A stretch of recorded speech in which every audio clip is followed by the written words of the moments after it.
Okay, everybody, thank you for joining us this Monday, November 8th for our E-Rate Session 2 for new folks to the E-Rate process. This is Roxy Susan, otherwise known as ECF Sue, and Adam coming at you from our hometowns. So we're going to go ahead and start, and today's training topics include a quick refresher on what we covered last week in our first session. Then we're going to talk about Category 2 budgets and discounts, how to apply for services and funding, contracts, and Category 2 mini-bids. And I'm going to turn it over to Mr. Adam to start us off.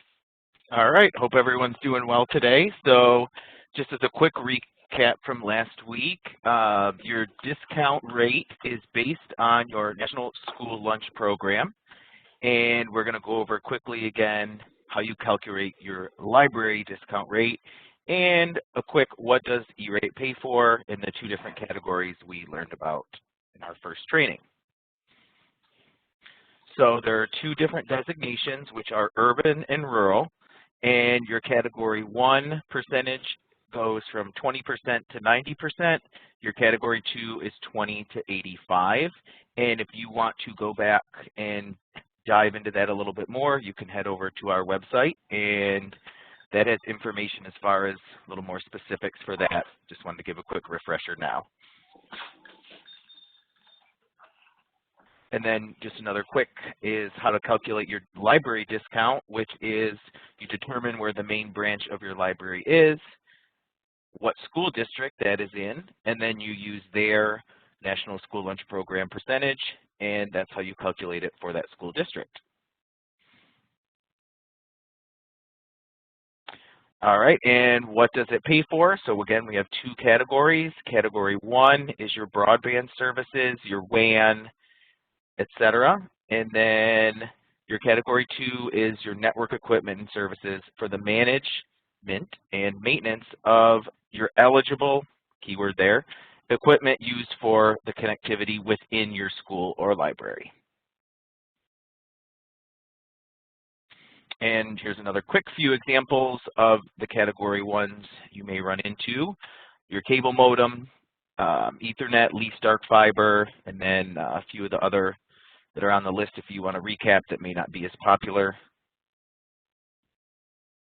And then the Category 2 examples are your cabling, access points, switches, routers, your managed internal broadband service, or what to call it, the MIBs, repair and upkeep of, again, your eligible hardware, UPS backups with a few exceptions relating to eligible hardware, wire and cable maintenance, and your basic technical support.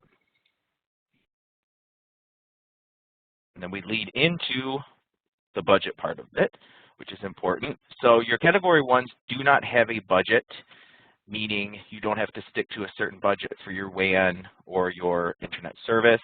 Category 2 does have a budget, and it just increased somewhat recently, I guess.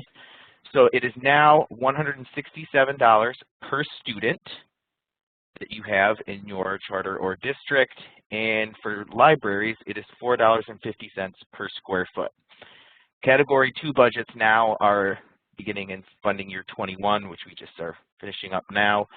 That is a 5-year budget, so it runs from funding year 2021 to 2025. Then again, resets the year after that, and it's done every 5 years. So that Category 2 budget that you have lasts for 5 years. So on our website, if you go to the Tools section, actually it's Resources and Tools, the first link up there is your Category 2 budget tool, where you can click on that and you can learn what your Category 2 budget is. And something else quickly to note is, since it's a 5-year budget, if you have a grand scheme project, and you could spend it all in 1 year, or you could spread it out over the 5 just to make sure that you don't necessarily run out of money the first year and then you don't have anything left in the future.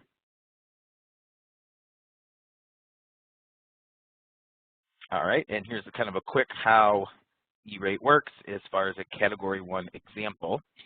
And so you go through your competitive bidding, which is your Form 471, and then you apply for your funding. I'm sorry, competitive bidding 470. My apologies. You apply for your funding with the 471. Your funding is approved. Again, going back to our terms from last week with our funding commitment decision letter, or FCDL. And then E-rate pays your discounted amount, and your non-discounted amount is the responsibility of the library, but DPI helps pay for the school's portion. So there's a quick example there to determine your internet or WAN monthly charge and what your discount amount is. And then, of course, if you're a school, the you will pay is DPI will pay.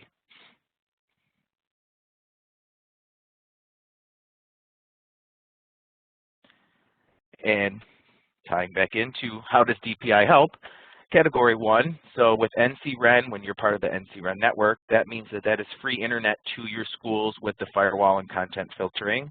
Or if you decide to go off of that, they offer a stipend to help offset the cost if you decide not to be on the NCREN network.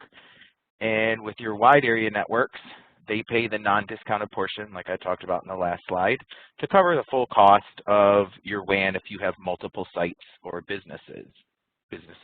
buildings. And another quick kind of refresher for districts, the money from DPI for the non-discount portion comes in the form of PRC 073. Charters, you guys are PRC 036.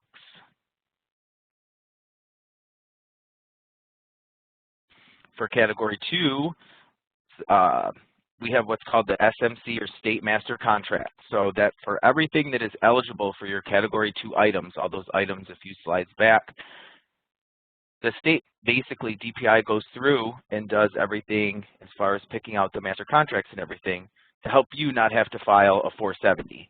So you use the state's 470 contracts through DPI, and then that also allows DPI to pay your non-discounted amount. So libraries, you are allowed to use the contracts for pricing, which is a good thing as far as locking in that pricing that the DPI contracts get, and the detailed mini bid competitive bidding process. We can help you along with that to make sure that you follow along with the mini bids of the state master contracts to ensure that everything goes smoothly with funding. And there's a quick, again, refresher of those are the two PRCs where the non-discounted portion comes back to you from DPI.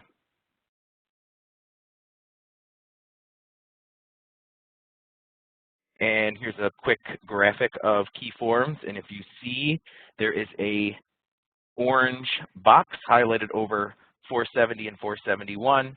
Kind of gave a hint a few minutes ago of the 470 deals with competitive bidding, and your 471 is applying for discounts. And so I'm going to now turn it over to ECF Sue, and she is going to give you a little more information about the 470 and 471 forms.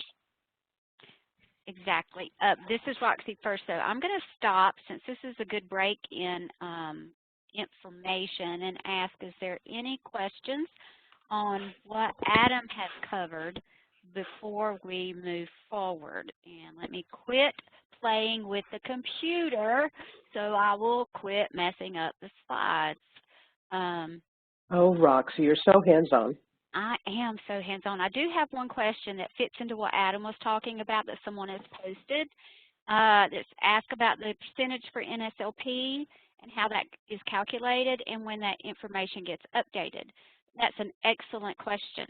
So that's the National School Lunch Program, or your students who are eligible. This is an eligibility number, not those who are actually participating in.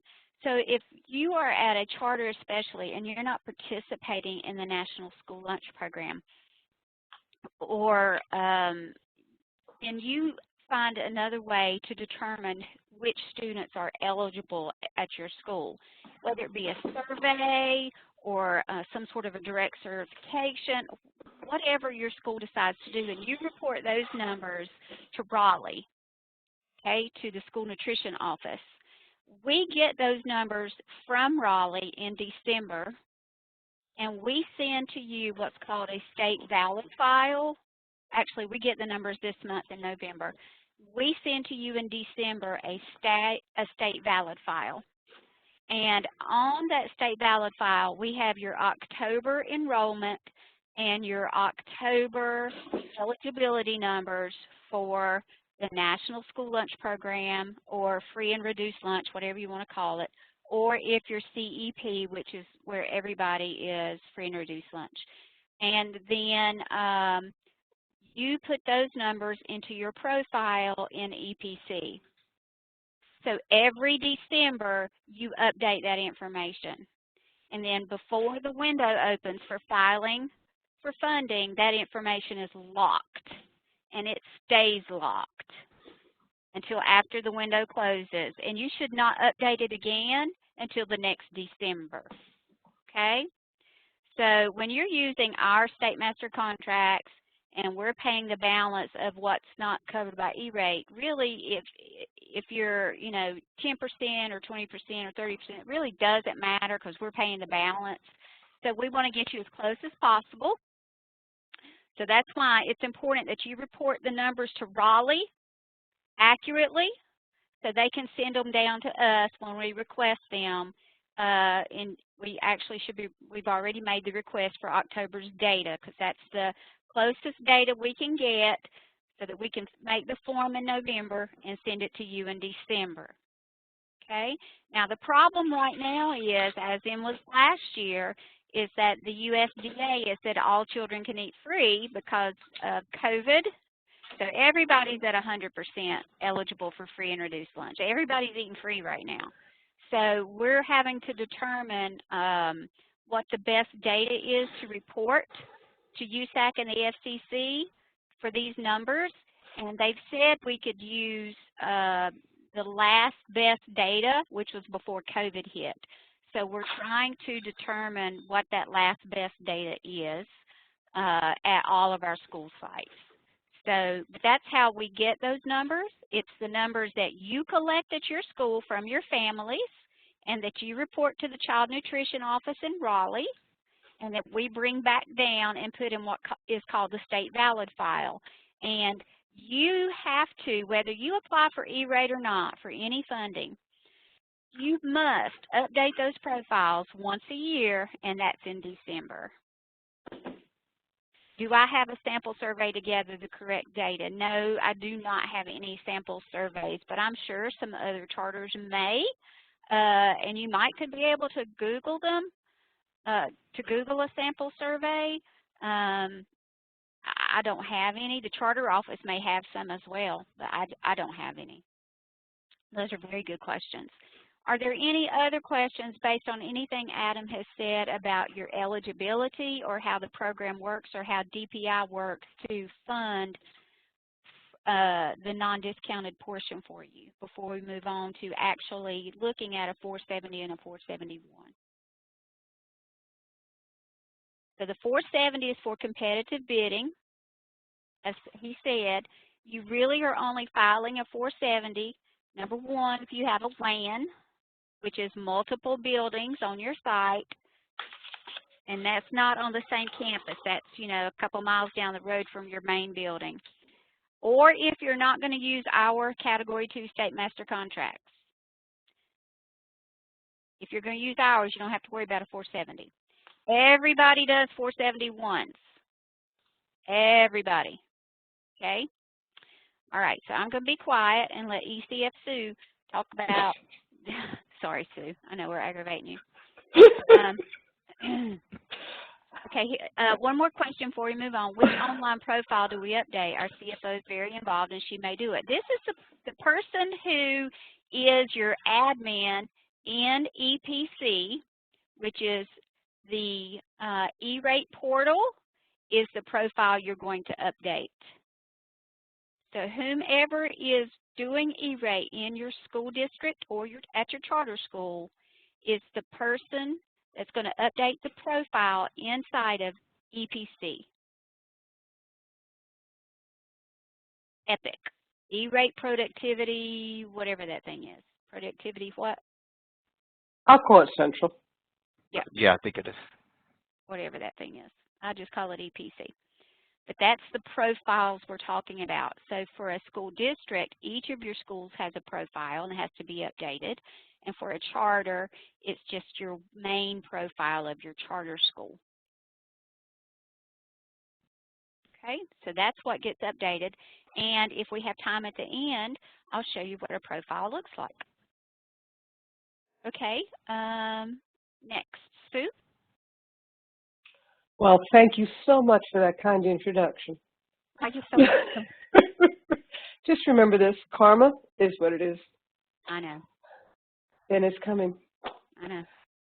Anywho, so we're here to talk about the Form 470. This is not how you fill it in. This is not, we're going to walk you step by step. We have slide decks for that up on our website that our webmaster has managed and updated for us. And those resources will be found at the end of this presentation. So the FCC Form 470 is for competitive bidding. Think of it as an RFP, a request for a proposal, or as we call them here in North Carolina, an IFB, or an RFQ, etc. Do I have the ability to change screens? Yes, I guess you did already. So what the FCC does, what the Form 470 does is it allows you to open up a competitive bidding process. It basically lets service providers know what it is you're looking for and how much of what it is you're looking for. So if you're looking for widgets, i.e. access points, switches, UPSs, racks, cables, or if you're looking for WAN services, how much bandwidth and how many, connections do you need. The Form 470 can be applied for by an authorized representative. For example, you might have a consultant. You might have an employee. It might be your CFO. It could be your principal, whomever, that can prepare, sign, and or submit the FCC Form 470.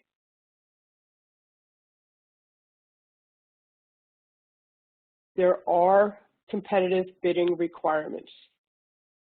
In the spirit of E-rate, the bidding process must be open and fair.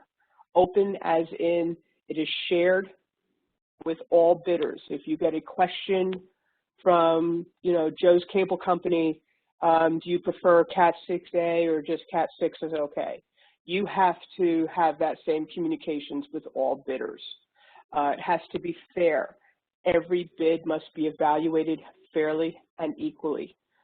Just because you might know Joe or a board member knows Joe doesn't mean Joe gets preferential treatment as far as the bidding process is concerned. All Form 470s must be open for 28 days. And it must be posted on the USAC website before you can select a vendor and file for a Form 471. You will get a notification when your 28-day window is up, so you don't have to sit there and count do holidays matter, just this weekend, all those types of things. In addition, you must comply with all state and local procurement requirements. As an example, if you need to have,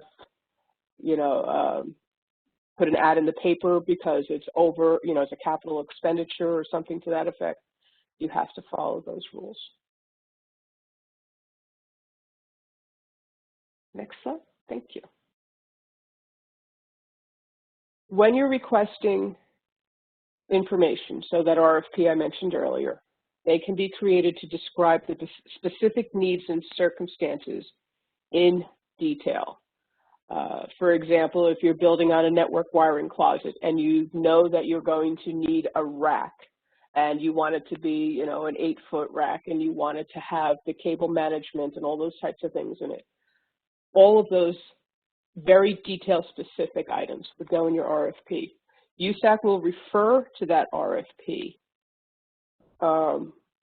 within your 470 applications. One of the things in the 470 is ask you if there's an RFP associated with this, and you would upload it so that all bidders will see all of the information. If you only post a 470 and you send out an RFP and don't marry the two, folks that are looking online at your 470 may miss some of the details that you've posted in your RFP. For most service requests, RFPs are not required.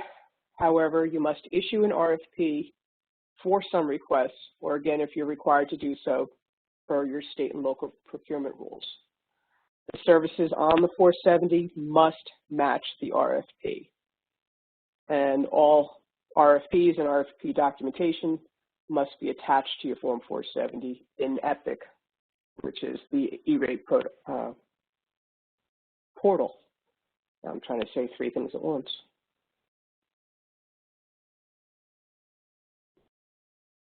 So when do you need a 470?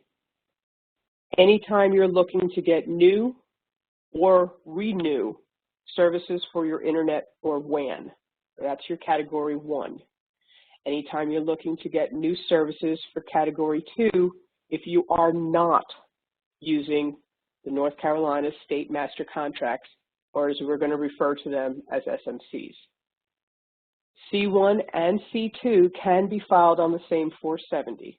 And these, you really want to have these filed like last month. But considering where we are with our own 470, you'll all be forgiven if you haven't done yours yet. Do not wait to the last minute, because you have to remember there's a calendar. You have to get your board to approve your contract. Well, if that board meets once a month, okay, so how many days before that do you have to submit what has to go to the board? How many days before that do you have to get a contract approved, maybe internally with your finance department? How many days before you know it, you're at Thanksgiving when you start coming backwards? So if you have 470s that need to get filed for, again, WAN connections, if you're choosing to not use NCREN internet services, or if there's any category 2 purchases that you want to make outside of the state master contract. I don't recommend you do that, but there are circumstances where that's the case. If you haven't done your 470 yet, reach out to one of us. We'll help nudge you along, I promise. Next is your Form 471. You filed your 470, you got your notification 28 days later that you can pick a vendor. What do? We're going to request the funding with the Form 471.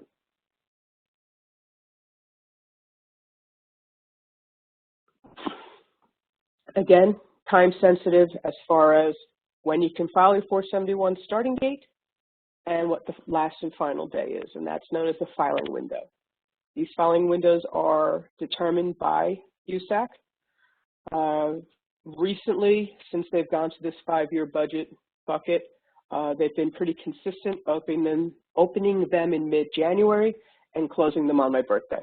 It's inevitable that I have to wait until the next morning to have a birthday cocktail. You can file this form once you've completed your competitive bidding process, you've chosen your vendors, you've signed your contracts. All you're doing is waiting for the window to open. So if you got all your eggs together and everything is all lined up and you're sitting there, okay, yep, I've picked my vendor, we're good in December, that's fantastic. We will let you know through various correspondence that the window is open and you want to be the first body putting your application in. Thank you very much. We love you dearly. Next. Your FCC Form 471 has a couple of different pieces. For the most part, all forms have basic information about the applicant and your contact information. It wants to make sure things haven't changed, for example, since you filed your 470. Maybe Betty does the 470s because she's in procurement, but Joe is actually the one filing the 471s because he's the head finance guy or the head IT guy. The next section is discount information. This is information specifically pertaining to your school or district. These things cannot be changed. This is what Roxy was mentioning before. In December will be the last opportunity you have to change your student counts, urban-rural status, things of that nature. And urban-rural doesn't normally change unless you can physically pick up your building and drive it down the road someplace. Just want to give you that heads up. The next piece of it is the big piece. That's your funding request numbers. For every funding request, you're going to give them who's the vendor you're buying it from, so your service provider, and they have their own ID number. It's called a SPIN, Service Provider Identification Number. Information about whether this is a contract, or this is a month-to-month, or if this is a tariff agreement. Tariff and all really plays in part with, the old telephony. There are some WAN services that might still fall under tariff. Not too many schools these days are using those services. However, they're still out there. Which schools or libraries will receive these services? If you're a large school district and you have, 60 school buildings, in your school district, but only 10 of them need to get new switches, you're going to identify which 10 are going to be getting these switches. And then what is it that you're looking to purchase? Are you purchasing equipment? Are you purchasing, routers or switches or access points? Or are you purchasing, a WAN connection? The last piece of the 471 is certifications. You're going to certify that you're not reselling this, service or equipment to anyone. You're certifying that you are a school district, that you're just providing this for campus use for your students, etc.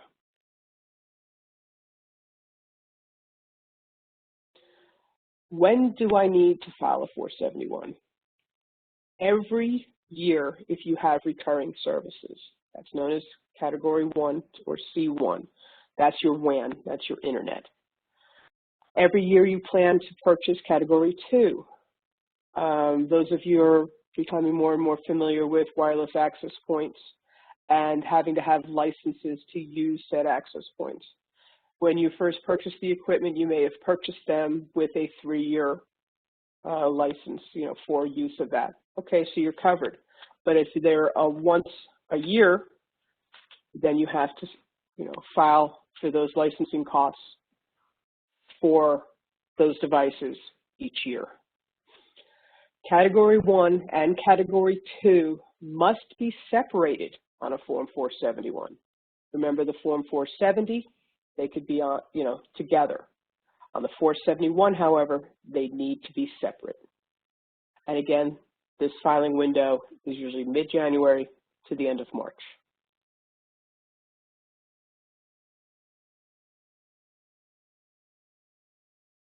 This is still me, huh? Keep on talking. Contracts. This is the purchasing agreement you're going to make between you and the selected vendor or the service provider.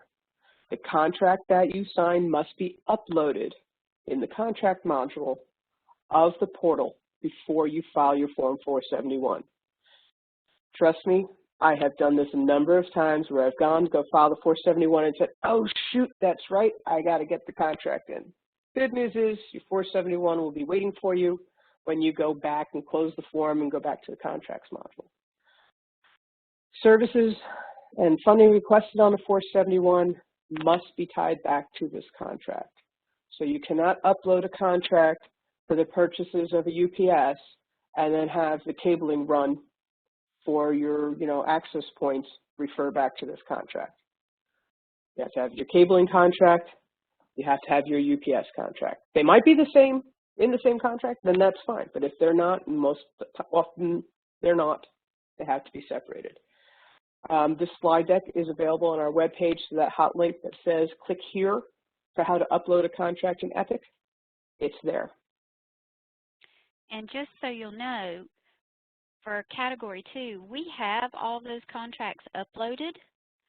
So we'll show you, we'll give you the contract numbers so that when you go in and create your 471, you will know which contract to go and look for to attach to your 471.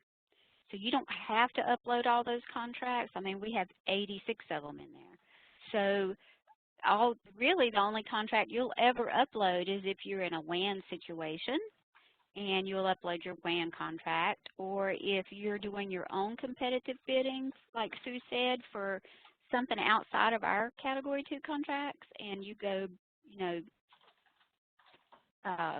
make a contract with somebody else for cabling or something along those lines. So yeah, we go into details about how to actually find the contracts that you need and attach to your 471, because every funding request must have a contract attached to it.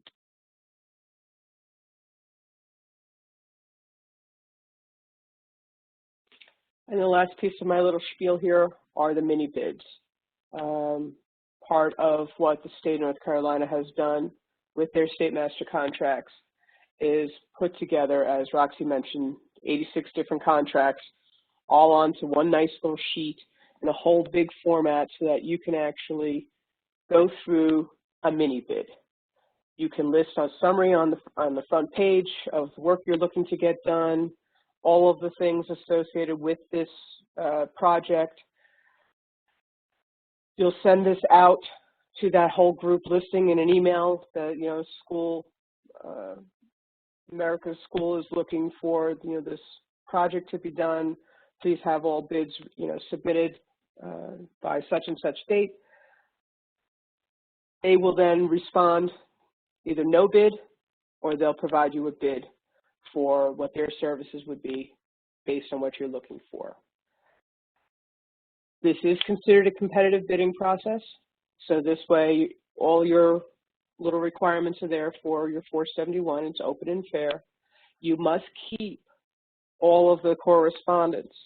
You know, if Joe sends you an email about, you know, this mini bid that you sent out, you have to hold on to that, okay? You have to keep that for 10 years. Mini bids is auditable. Not really sure that's a word. I'm sure it is. I don't know how to use it in a sentence. But it basically covers you that in the event somebody comes, you know, part of USAC, either through PIA or PQA, can go back and say, hey, you know, what process did you go through? Here's this mini bid. This is all part of the process. And we do have training coming up. Check our website on filing 471s and filing all these forms that we've been talking about, because it's a lot. And you all know that. That's why you're here, and we appreciate that you're here. Questions before we move on to other things?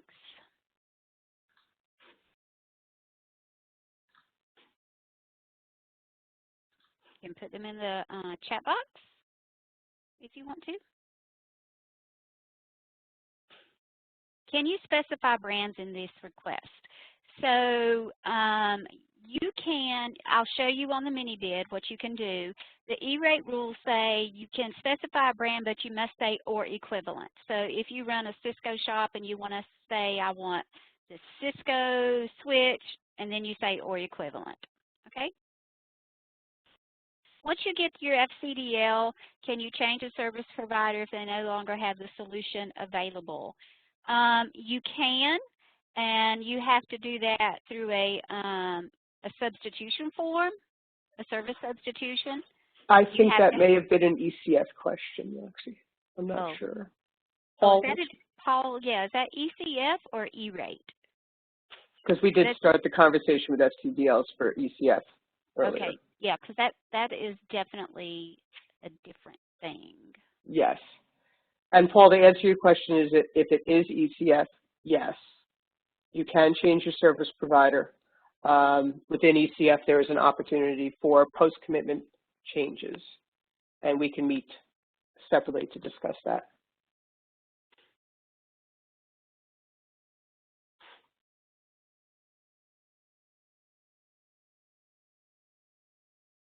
All right, so I'm going to share our website for right now. Under Training, Fall 2021, you'll see last week's slide deck and the session recording are already posted. For Category 2, on November 17th, USAC is having their training at 3, and then we're coming right behind them at 4 to talk about our part. which is the mini bids specifically. So, and then what they don't talk about Category 2 budgets, we changed ours since they kind of scheduled on top of us. I waited as long as I could, and then they scheduled, of course, on top of us. So these two are here. If you want to go ahead and schedule, theirs runs really quickly, and then we'll come in right behind them. So today's training wasn't necessarily to show you how to file the 470 and 471, but to tell you what their purposes were. And on November 19th, we're going to show you the new 470 and talk about funding year 22 and talk about how to file a 470 and what it looks like. So if you want to sit in on that training, it's November 19th from 10 to 11:30, and you can register here. Okay? We haven't scheduled the Category 1 training yet the 471 training yet. We usually wait till it's a little closer to the window opening. And then we show how to file the 471 and what it looks like. Also, guys, we want you to know that you don't have to file these forms by yourself. All you have to do is tell us when you're ready to file, and we'll sit down with you and we'll do a meeting just like this, and we'll walk you through filing your forms, okay? And we'll also help you prep to get ready to file your forms. So be sure to jump on any of these training sessions that we have scheduled already. So the 470 should take you through, even if you don't have to file one, at least you'll learn what one looks like. But the Cat 2 is what you really should jump on, because a lot of you should be ready to get your Category 2 stuff ready and do the mini bid, so that when the window opens in the middle of January, you have everything set to go and you can file your 471. Also, under resources, the handbook. I think we showed this to you last time. I don't think we have the access key on there anymore. We took that off. It is fully open, but under 470 and procurement, this goes into great detail about the 470 and the contracts, the module, and EPC. All of that is in here, so you can read more in depth in the handbook. Same thing about the 471, more in depth as well. So use the handbook as your, I would say, your resource document. Or sleep tool, whichever helps you. Exactly. Now, I need a guinea pig because my E-Rate Productivity Center, that's what we call it. I never can remember those three words because I just call it EPC or EPIC. When I go in here, my portal doesn't, since I have a consortia, it doesn't show me school information as most do. So I want to show you, if you're not in a portal yet, how you can update these things. Oh, somebody's breaking in Sue's house. No, it's my husband. They broke in the car. Out of the car or something. Michael Dixon, can I use Greene County? Wait a minute, I've lost all my my stuff here. Bravo. It's okay. Okay, Michael says sure. When I go to share, I lose it. I'll have to pull it back over. Okay, so pull in entities here.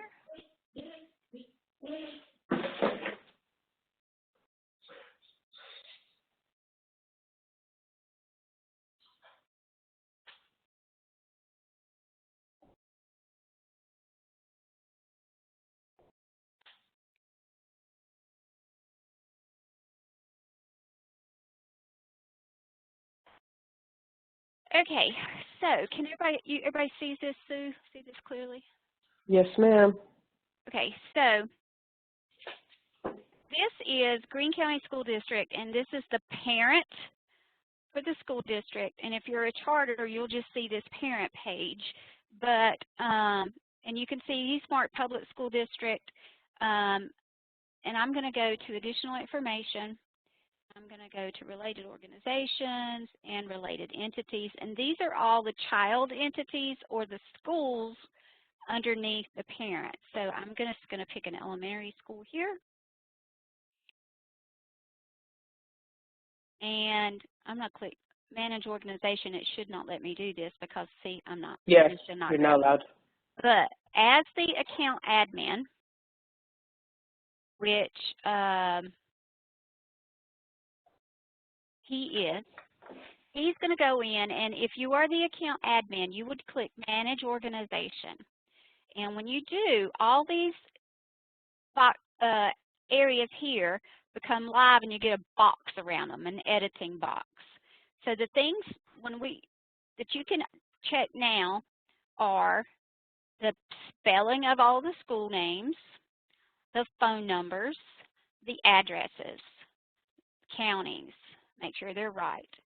Then you come here and make sure that public school is marked, and then if you're a charter, that charter school is marked, okay?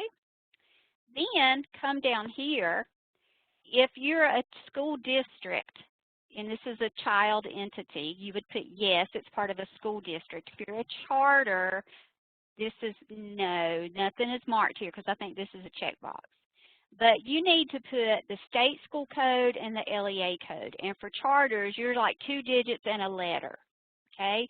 That needs to be put in here, okay? So that's something you can do right now.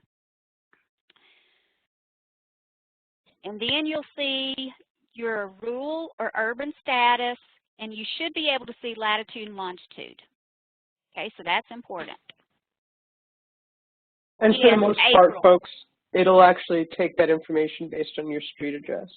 Exactly. Yes, April, public and charter should be marked for charters because you are a public charter school. So the things you are not to touch right now are your full-time students,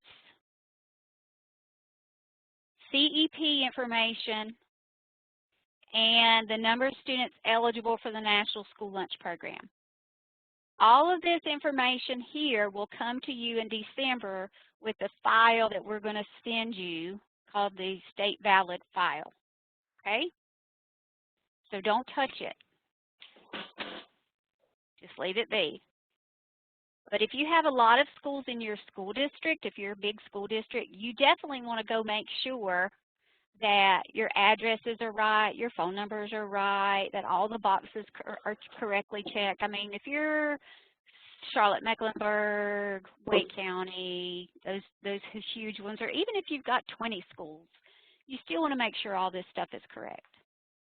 Now, like I said, the way you get to it is you log into the portal. You have to be the account admin to be able to do this. How do you know if you're that person? Well, when you log in, if you click this button and you get the error of death like I did, you're not that person. So change what you can change. Don't touch any of these numbers here. The other thing you'll be looking at is the total amount of students for the budget. Now, these were set back in 21, and the only reason you want to change these is if you had a lot of growth, okay? So if it says here that he has 589 kids, but down here they have 440 for the budget. So to me, that's a big discrepancy at this school. But maybe what's the difference here? 149 of these are virtual. So maybe that's why, because virtual kids don't count towards your budget. Maybe they're at a virtual school. I don't know. Maybe we need to look at that. So, but if 589 of these kids are sitting in their classrooms, maybe we need to up that and have the budget redone. So those are some numbers that are going to change, and we send that file out in December. That's when you change them. Okay? Michael said 440 is right. Okay, perfect.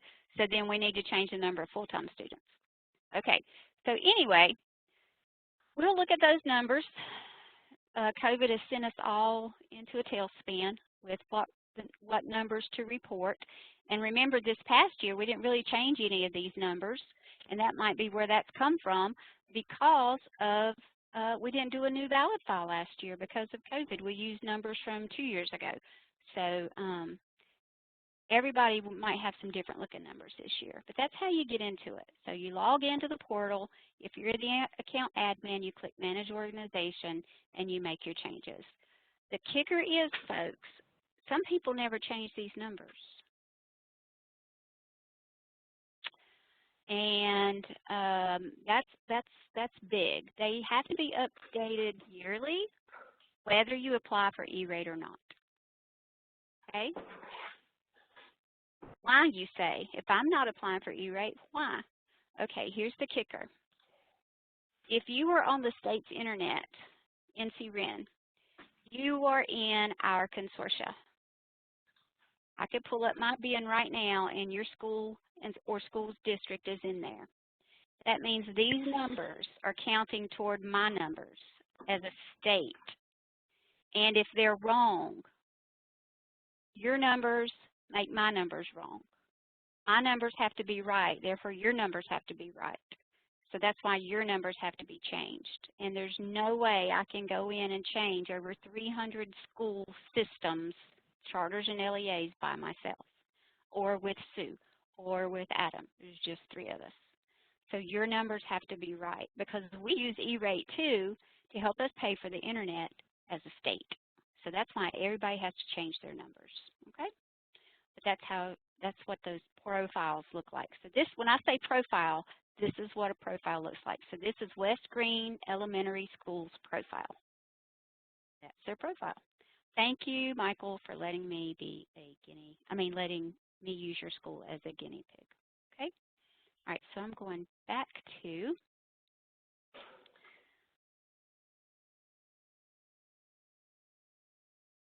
there and to here, back to here, and I'll share this. I've already showed you our website. I've showed you our Live Binder. 2 great resources, and I highly suggest you do some more in-depth reading on that Live Binder. Okay, further questions that I can answer? And if you can't? I know people. I know people. We've got Adam. So here's a great question. For charter schools, is the state code and the LEA code the same? Yes, it is. Great question. Excellent question. It is the same. And if you don't know where to find it, it's in EDDIE, E-D-D-I-E, and we can show you where to find it. You will find that resource link on our webpage and in our handbook. Yes, there's a charter page in the handbook. I should have showed that to those of you who are from charters. There is a For Charters tab in our handbook, and EDDIE is linked in there. And you'll find your code on your page over on the left. You don't know what your code is. Great question. Other questions? Okay, great. So, Adam, what's coming up next? What did we say our next one is? Our next one is going to be the 15th, next Monday. Same time, same place, same fabulous people, 3 to 4:30 p.m. And that's going to be our Series 3. Yep, of this running series. Perfect. And then 2 days after is the Category 2 and mini bid after that. And that's the 2-parter that we discussed earlier. And then it's not necessarily listed on here, but it is on our website, and that's the one that Roxy talked about with our reschedule to the 19th, and that is the funding year 22 and the new form 470. So if you want to start thinking about what I can do for Category 2, bring to the Category 2 session on the 17th a list of what I could buy for my school. Yeah. So if you're thinking, I need some access points, have a list of what if you have already some, what we use, what brand, if you will, or if I need some switches, or if you're brand spanking new and you have nothing, this is what we could use, or what I think I need. So start making yourself a list. Scratch piece of paper, spreadsheet, however you do you, have yourself a list. And we'll show you, you can even download your own spreadsheet at our training. We'll show you how to start plugging that stuff in so that you can start getting your mini bid ready and your quote request ready to go out. So that'll give you a little bit of a play time to start seeing how that Cat 2 mini bid session works. So make yourself a list, if you will, of what you have, what you want, what you think you will need. Even for some of you who are very technical and you even know the part number, or at least you know you want a Cisco 48-port power over Ethernet switch, you know, whatever. Or if you just know you want some of those things that blink up in the ceiling that you can connect computers to, you know, however. And for those of you that think you need those little things that just have blinky lights in the ceiling, we do have resources to help you figure out what those are. And they're with our technical arm friends at MCNC. They will help you figure out if you want your little lights to blink green all the time, or any other color. And they're free. Their services are free. Yes, there are. Yes. Yeah. And to piggyback off Roxy as well, sorry, Rox, we also, hopefully you guys got it. If you did not, let us know. The survey sent out recently about your thoughts and everything for your Category 2. If you need any additional information, or if you didn't receive that survey, let us know. But that is due, I believe it is January 10th, right, ladies? Yes, sir. All right, so that's something else we definitely encourage you to get done by that deadline. It's obviously a couple months away, but we definitely want to keep that in the back of your mind as well. We'll probably remind you many, many times, because that helps us plan for reimbursements from DPI and just plan for what you guys are doing and get some numbers together. So if you can keep that survey in the back of your mind as well as you're doing your scratch paper planning. It's perfect. Good plug for that, Adam. Good plug. And that helps us to, if you fill out that Category 2 survey, it helps us manage money on our end so that we know how much Category 2 funds we need to match Yes. the undiscounted portion for you guys as well. Because if you're going to do a huge project, it helps us to know that you're doing a huge project. Exactly. Exactly. All right. Well, if no one else has questions, then we're going to go ahead and call this session to an end. And we do appreciate you spending some time with us this Monday afternoon. We will get these resources posted for you as soon as possible. Have a good afternoon. Thank you, everyone. Have a great afternoon. Be well, all.